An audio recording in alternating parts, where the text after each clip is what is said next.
Today, the legendary all-rounder is back, SKS. SKS Pathfinder is a Frost Vortex weapon that triggers Frost Vortex with a cooldown of 5 seconds, and each hit reduces that cooldown by 1 second. The main feature of this weapon, it has a 60% chance to generate deviant particles.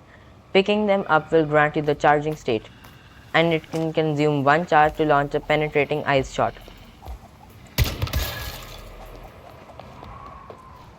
Like EBR-14, this weapon is also very flexible and it supports crit builds and weak spot builds. In this video, we will talk about crit builds. Let's start with calibration. On SKS, I am using frugal style calibration with crit rate.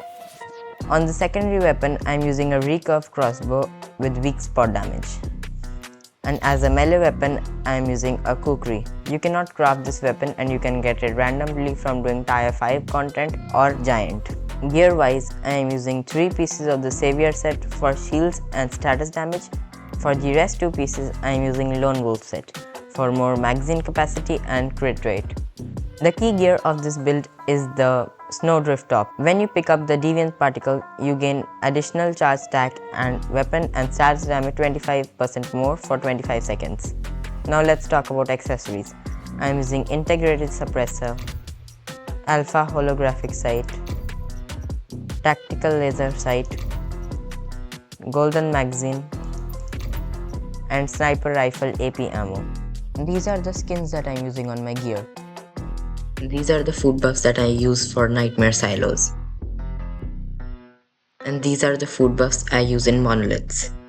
And remember, for all meat dishes, we will either use pristine beef or either pristine deer meat. For the deviation, I am using Voodoo Doll. Its secondary ability gives us more status damage by 18%. On Pathfinder, I am using Cryo Catalyst with the Frost Vortex suffix. But if you are doing Manibus or X1 Silo, I recommend swapping Cryo Catalyst for Cryo Blast with the Frost Vortex suffix.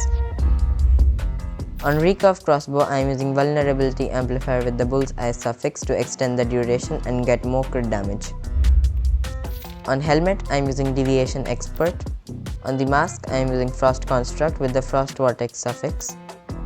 On the top, I am using Rejuvenating for more shields. On the pants, I am using Elemental Resonance with the Resonance Deviant Energy. This is mainly for more elemental damage. On the gloves, I am using Crit Amplifier with the Resonance Deviant Energy suffix. And on the shoes, I am using Russia with the Downstar Deviant Energy. These are the Cradles I am using. I am using Precision Weapon Mastery, Resilience, Status Enhancement, Deviant Energy Defense, Shield Protection, Elemental Sense, Mark Strike, Extreme Freezing. And guys, if you like the build, drop a like and subscribe and let me know in the comments what do you think about this build.